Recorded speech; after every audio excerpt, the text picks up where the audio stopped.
друзья! С вами Виктория. Сегодня сделаем небольшой расклад на тему «Будущий муж». Какой он? При каких обстоятельствах познакомитесь? Краткая характеристика, кто же он такой, что он из себя представляет на самом деле. Как вы с ним будете жить? И совет карт. Итак, вариантов у нас будет, как обычно, 3. Вариант номер 1, вариант номер 2 и вариант номер 3. Сосредотачивайтесь на вашем будущем муже. Отключитесь от посторонних мыслей.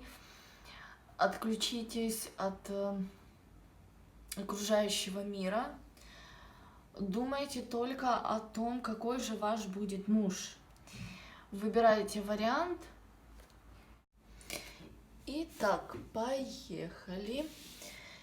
Эти два варианта в сторону. Первый у нас: когда же вы встретитесь с мужчиной? Вторая карта у нас: при каких обстоятельствах? Третья: краткая характеристика молодого человека. Ваша совместная жизнь. И совет карт.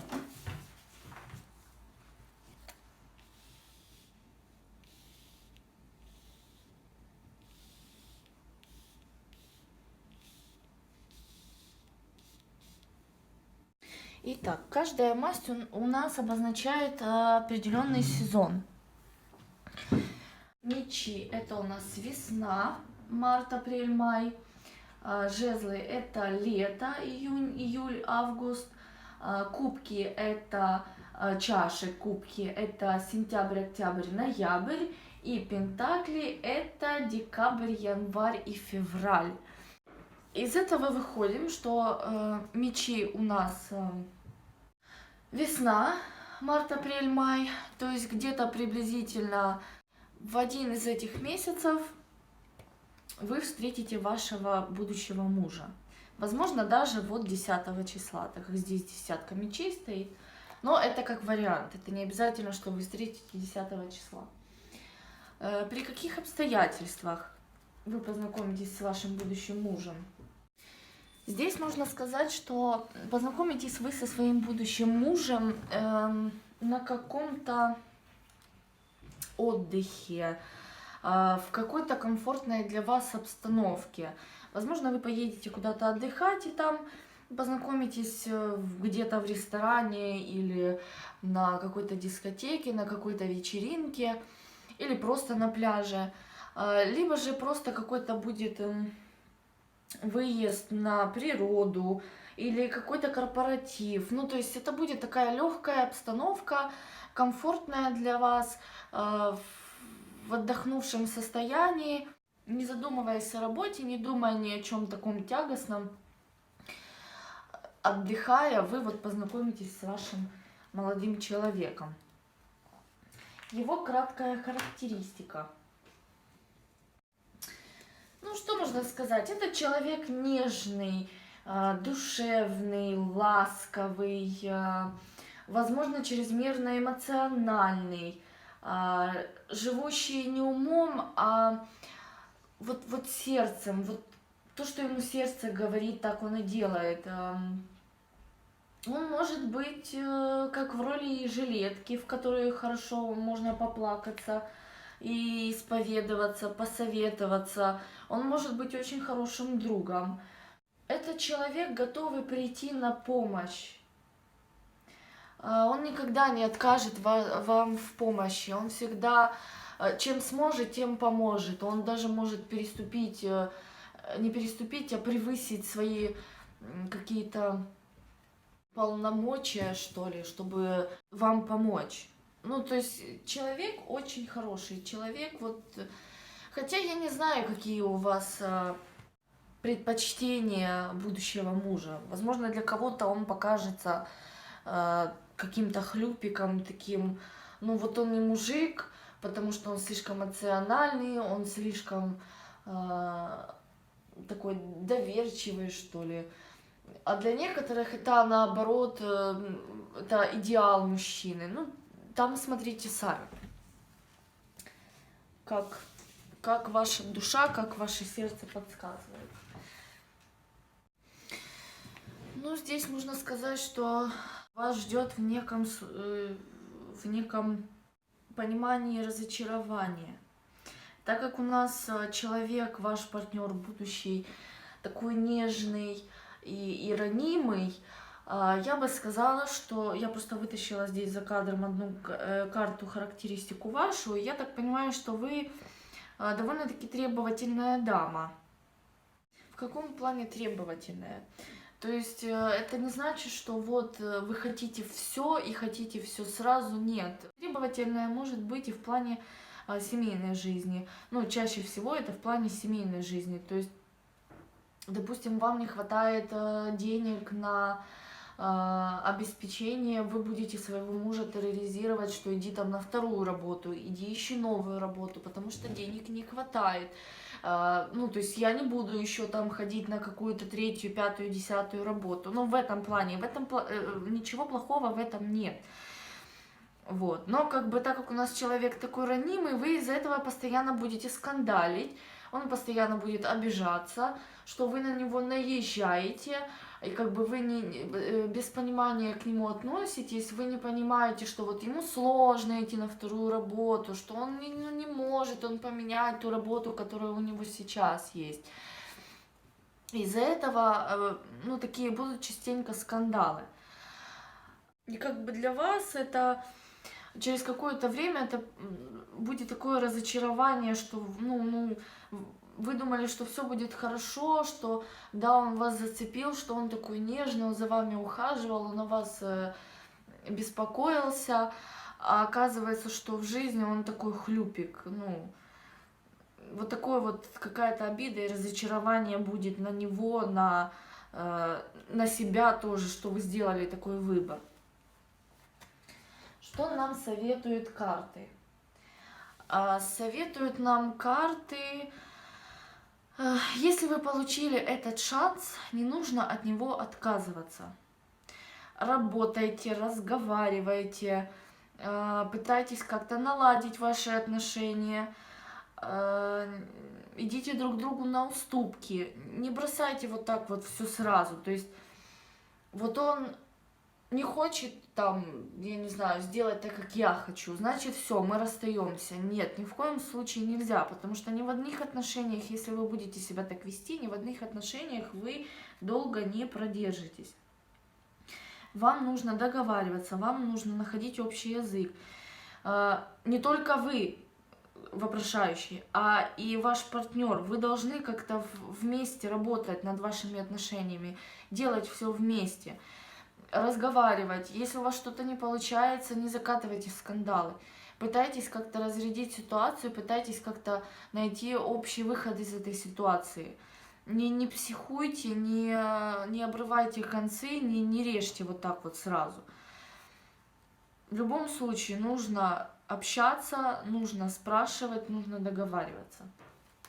Тогда у вас все будет хорошо. Вот такой у нас был вариант номер 1. Переходим к варианту номер 2.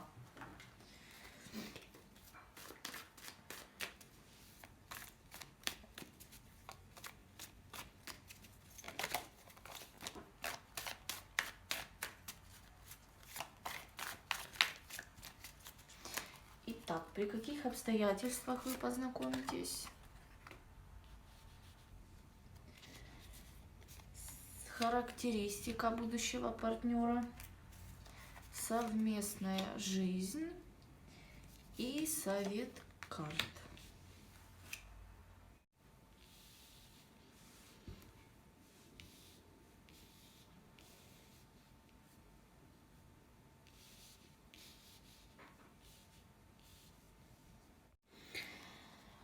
В какой же период, в какой же срок вы встретите вашего мужа? Могу предположить, что или это ближайший месяц октябрь-ноябрь, либо же это через 11 месяцев. тоже в пределах сентябрь, октябрь, ноябрь, вот как-то так.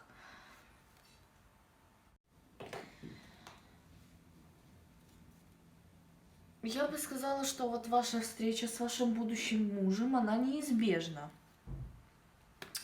Она предназначена вам судьбой, вы не можете здесь ничего поменять.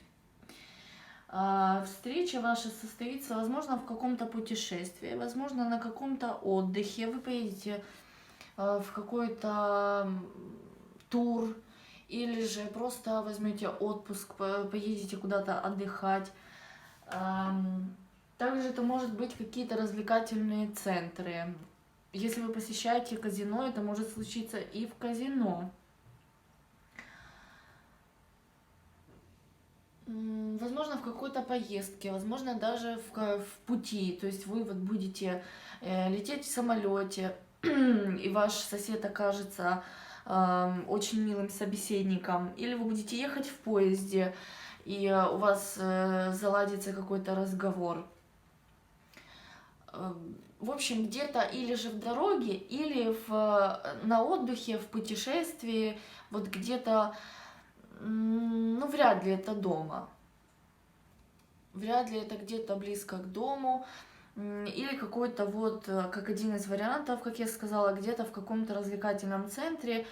Кино тоже может подойти. Ну, то есть при каких-то таких обстоятельствах, не связанные с работой, не связанные с бытом, а связанные с развлечениями, с отдыхом. Краткая характеристика вашего будущего мужа. Этот человек, я могу даже предположить, что он молод. То есть это где-то вот 23 и до 30 лет. Он какой-то период жил с родными, с близкими, с родителями, и только-только он от них переехал, отключился, скажем так, отцепился, слез с их шеи и начал новую самостоятельную жизнь. Он сейчас встает на ноги, возможно, он занимается каким-то бизнесом или просто работает, возможно, вы даже работаете вместе, но вы никак не обращаете на него внимания, потому что он может быть немножечко ниже рангом по сравнению с вами. Сейчас этот человек, он пытается как-то поставить себя на ноги, пытается не просить чьей-то помощи. Он работает, он зарабатывает себе на жизнь сам, то есть он не просит ни у родителей, ни у кого, и он сейчас вот все начинает с нуля. Он сейчас вклинивается в эту взрослую жизнь, он вклинивается в новую работу, и ему это неплохо удается. Удача на его стороне, и он как-то быстро это все, как бы так сказать, преуспевает в своих начинаниях, вот так вот. Он быстро справляется с какими-то проблемами, с какими-то трудностями. Он целенаправленно идет к своей цели, он знает, чего он хочет. Он заводит очень много знакомств. Не в плане того, что вот он такой гуляка, а в плане знакомств для работы, для каких-то своих целей, чтобы встать на ноги, подняться и как-то существовать в этой жизни. Какая будет ваша совместная жизнь? Вы знаете, вот я почему-то уверена, что все-таки ваш будущий муж, он будет немножечко младше вас. Это может быть и год-два, это может быть и где-то 5 лет. В принципе, если это приемлемо для вас. Потому что по этой карте можно сказать, что вы как-то будете держать равновесие. То есть, в принципе, грубо говоря, семья будет на ваших плечах. И в плане уюта домашнего, и в плане семьи, и в плане какой-то поддержки. То есть я вижу мудрого, опытного человека в ваших отношениях. Но так как ваш молодой человек, он только сейчас встает на ноги, я не могу сказать, что там за месяц-два или за год он сможет набраться такого опыта, который мне показывает карты. Хотя все может быть. Хотя все может быть, это зависит, в принципе, от человека. Но все-таки мне кажется, что муж ваш будущий, он будет немножечко младше вас. И ваши отношения, вот, они будут держать, точнее, кто-то из партнеров постоянно будет держать равновесие, постоянно как-то мудро относиться к вашим отношениям. Этот человек с умом, с опытом будет строить отношения, развивать их дальше, будет заниматься детьми, молодой человек будет работать, обеспечивать семью, а вот женщина будет заниматься остальными всеми делами. Ну, в принципе, как и большинство семей. Скандалов у вас вряд ли каких-то будет, потому что кто-то из вас все-таки, когда будет завязываться какой-то скандал, тот, кто умнее, тот, кто опытнее, он как-то будет сводить этот скандал на нет. Как-то с умом относиться к этим каким-то разборкам, какой-то ругани. И стараться не разводить огонь. Огонь в плане негатива. Что же нам советуют карты? А карты нам советуют, что в принципе в этих отношениях есть перспектива. И если, возможно, вам этот человек покажется таким каким-то, ну, не понравится он вам. Возможно, потому что вот он младший, возможно, потому что он не стоит крепко на ногах, возможно, он какой-то в ваших глазах покажется таким разгильдяем, каким-то таким несерьезным. Вам все-таки стоит общаться с ним, стоит с ним познакомиться, стоит завязать какие-то отношения. Ничего плохого из этого не будет. И, в принципе, вас ждут хорошие перспективные отношения, хороший перспективный брак. Вот такой у нас был расклад номер 2. Вариант, точнее, номер 2. А мы переходим к варианту номер 3. Когда завяжутся ваши отношения, когда вы познакомитесь, встретите вашего будущего мужа.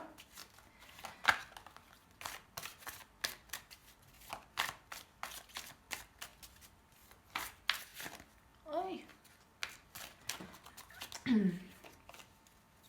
Что-то как-то прямо карты сами выпрыгивают из колоды.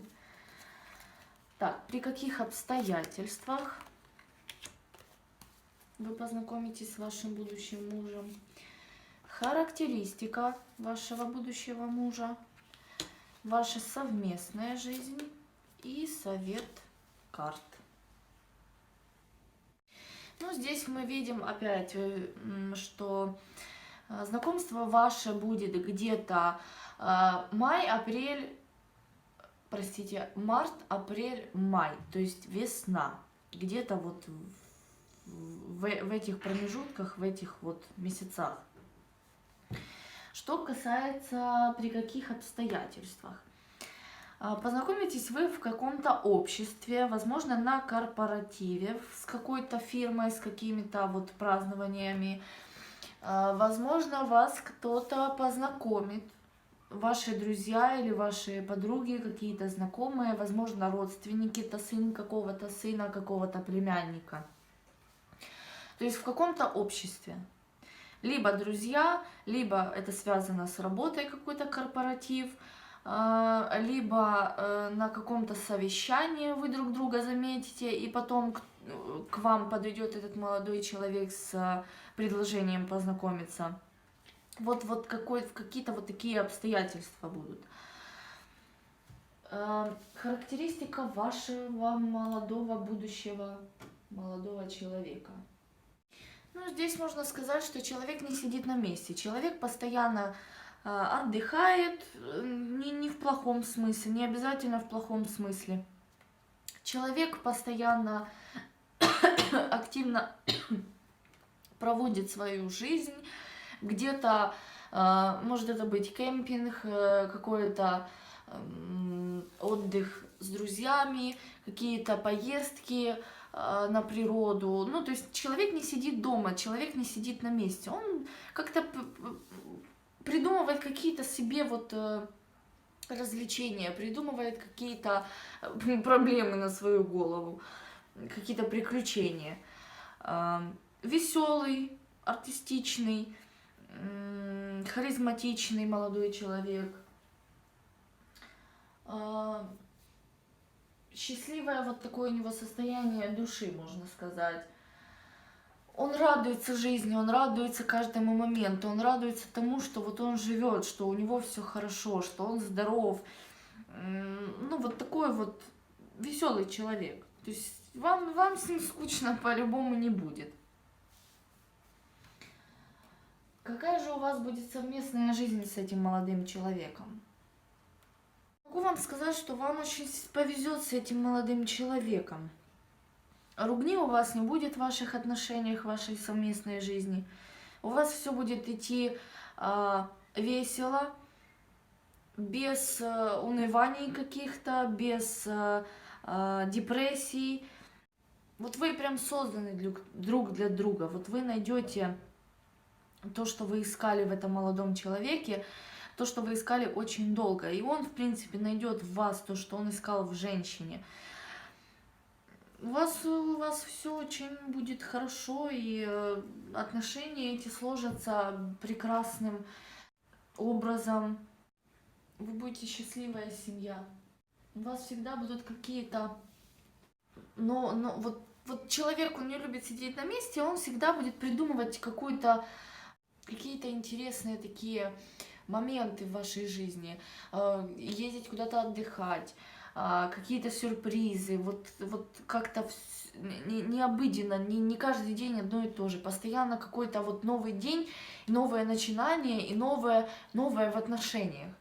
Это будет постоянно так. Вы не устанете друг от друга, вы не будете думать: боже, опять одно и то же, опять стирка, готовка, уборка. Понятное дело, не без этого, но скучно вам не будет в любом случае.